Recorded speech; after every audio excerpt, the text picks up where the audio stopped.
couple of months ago, some representatives from the Grand Wizards of the Coast gave an interview, and they said that the old Dungeons and Dragons, it would have never been greenlit today. And I just want you guys to let that sink in.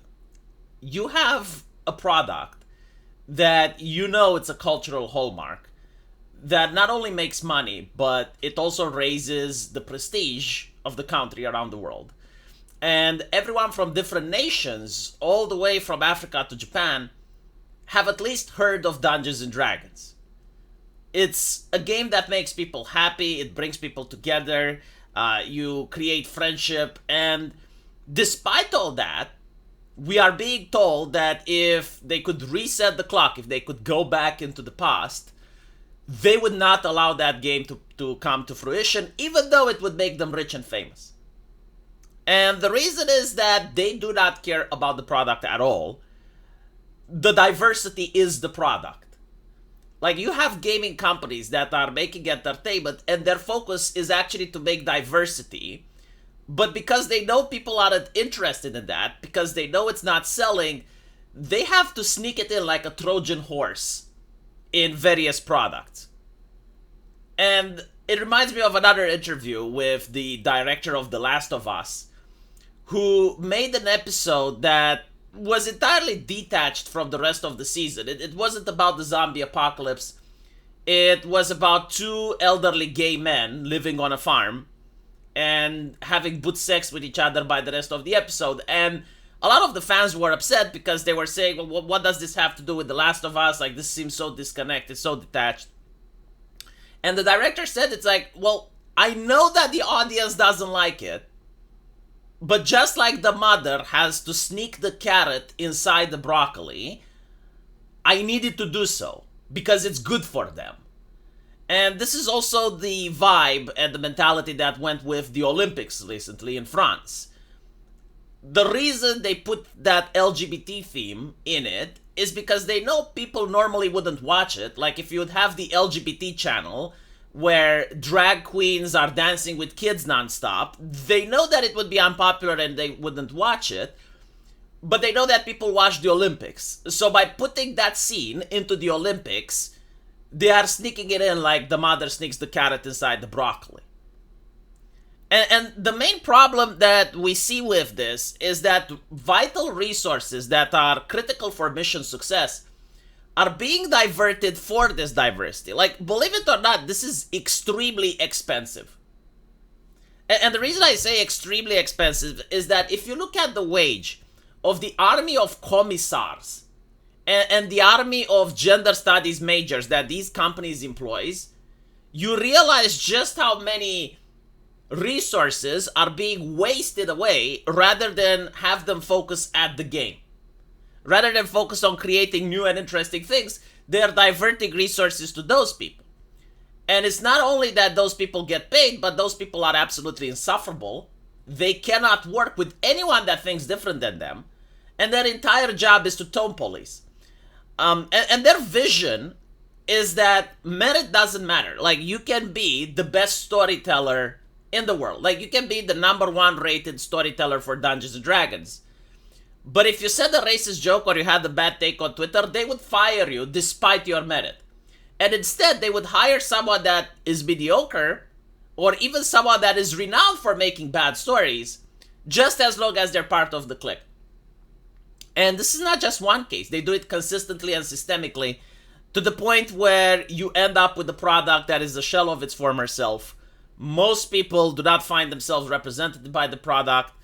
And instead of them addressing the concerns, instead of them trying to at least negotiate with the actual player base, what they do is they go on Twitter and they insult the player base. They mock and they ridicule their customers.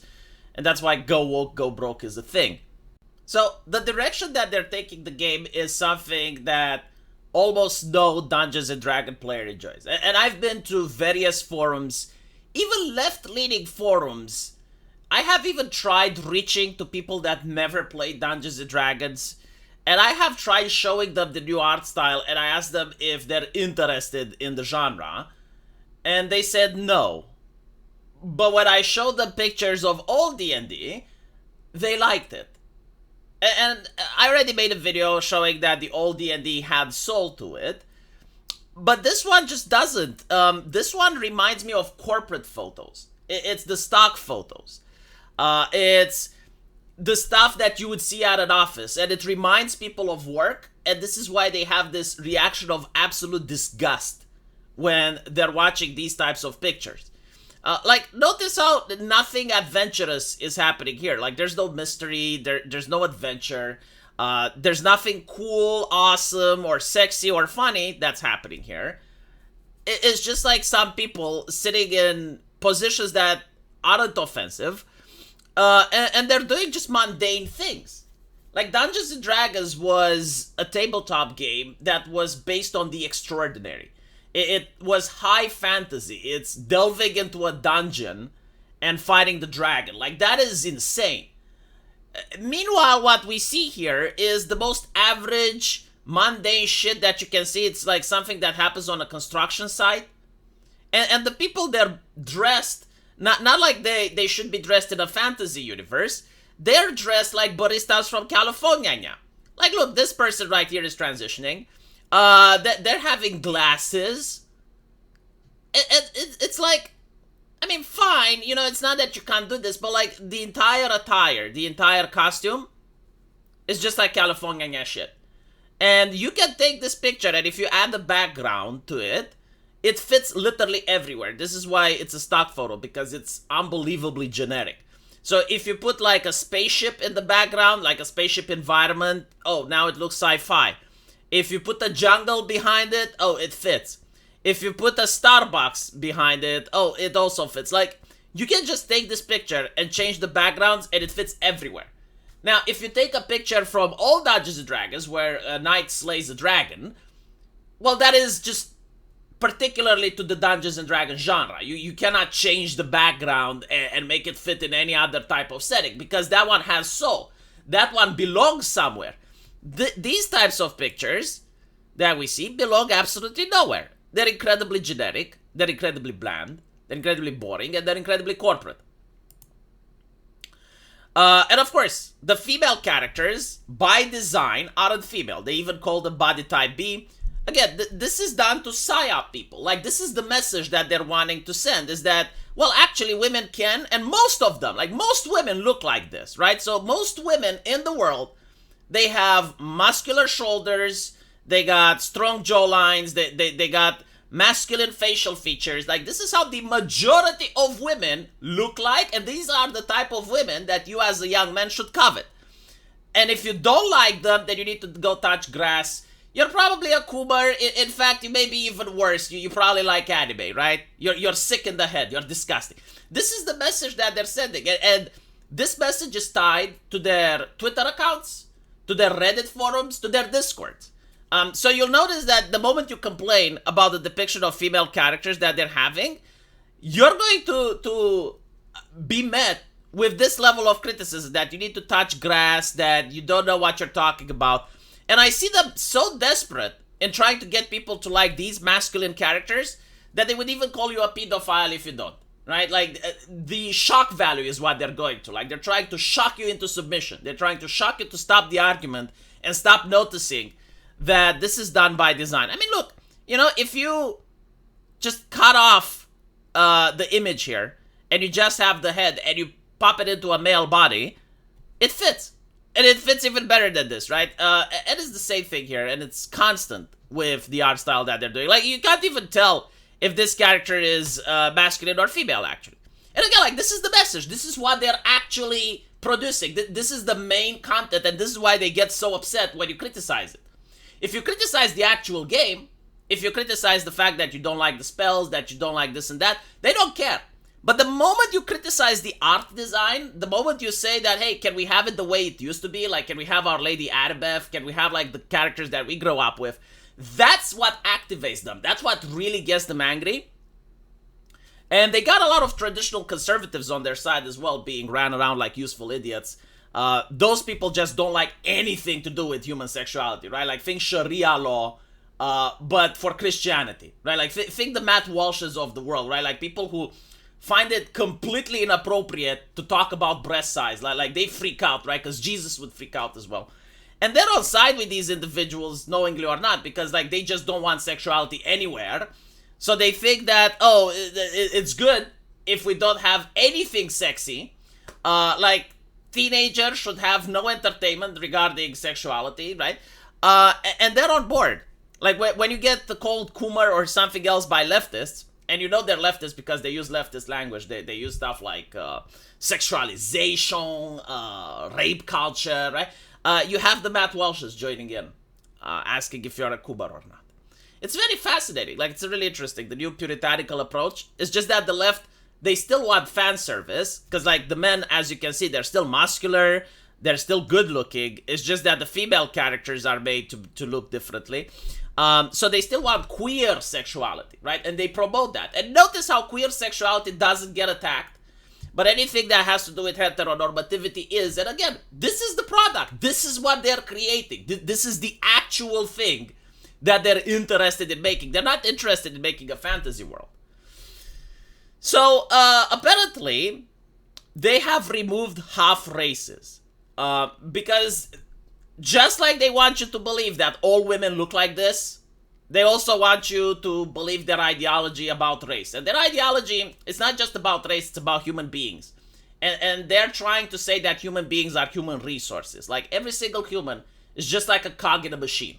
And you can switch and you can swap the cog and the machine will keep working. Like there's no individuality. There's nothing that makes a human being unique. Like human beings just have a purpose and they can be interconnected, right? So imagine a race where you have Usain Bolt, the best runner ever. You cannot replace Usain Bolt.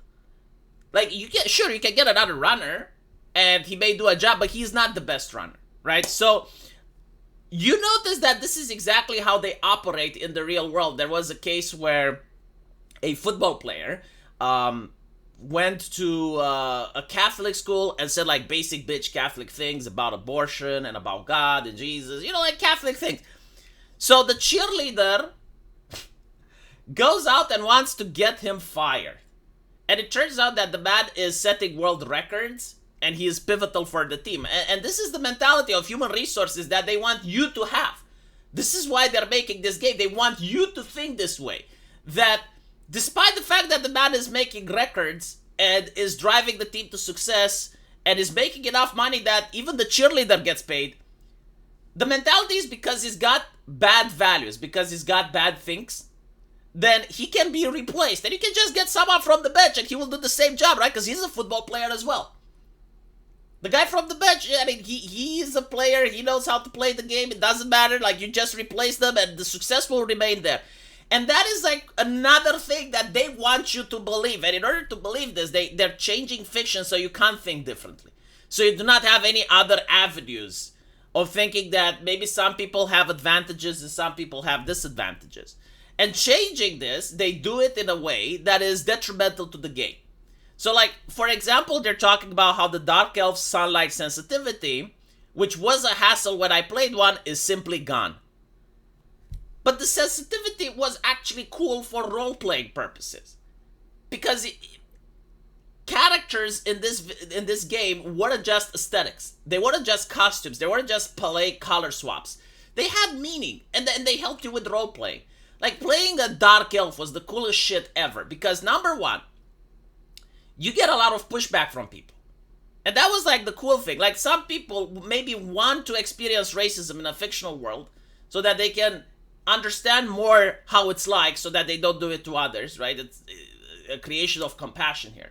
But the other thing is that it makes you creative. It has to make you think, like, how would you get out of that situation? You got 10 villagers attacking you for being a Dark Elf, right? Like, what do you say to them? How do you interact with that? That creates interesting drama. It drives the role-playing. The fact that you have sunlight sensitivity, again, you need to now plan your actions around that. You get a small bonus if you play more during the dark and you have dark vision. So like, if you're a Dark Elf in a party, you know, some missions take place at night, but when they take part during the day, you have disadvantages. And during the night, you got all these advantages that other players don't have. They removed that, right? And of course, people can still play the way they want, but their resources, instead of making the game better, instead of adding new cool shit, is diverted to this. So when you give them money, don't expect them to actually improve the game. Expect them to give you more of this, because this is the product now.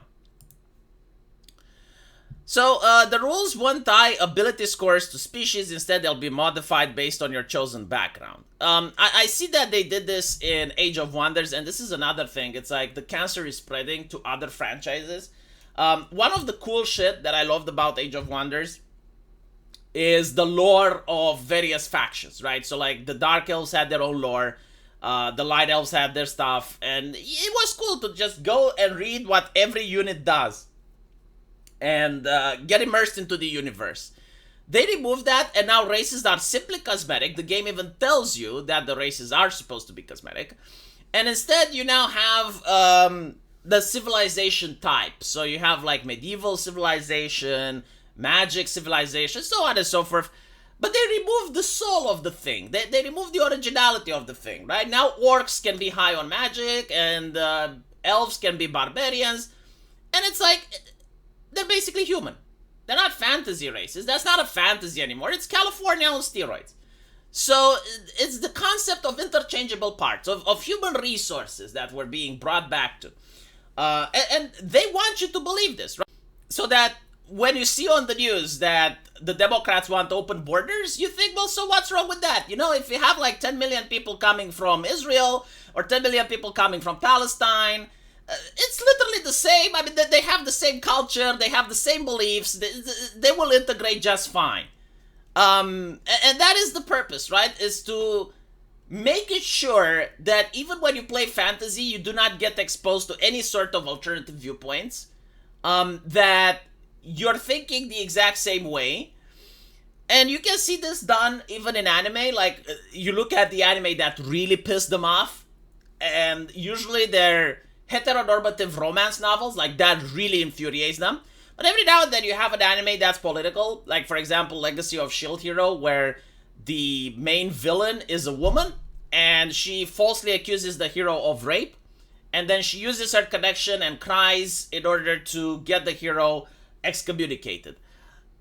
And the reason the left hated this is because it sends the message that, well, actually women can be evil.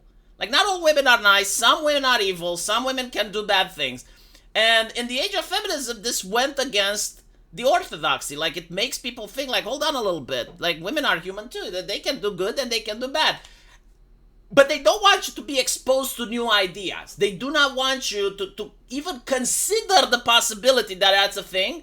They don't want you to even think that they may be happening, right? So, like, they want all of society to say the same message, the same wavelength. At the moment you see even something remotely different, they freak out, because then, oh, what if people start engaging with that concept? So this is why they do this, right? The art style is political on purpose. The changes in the game are political on purpose. And notice how they're not bringing up the changes about, like, oh, we changed the fireball spell, this is what it does now. Oh, we added this spell, this is what it does now. This is not what you see in the news, because it's not the product anymore. They don't care about the product. This is the product.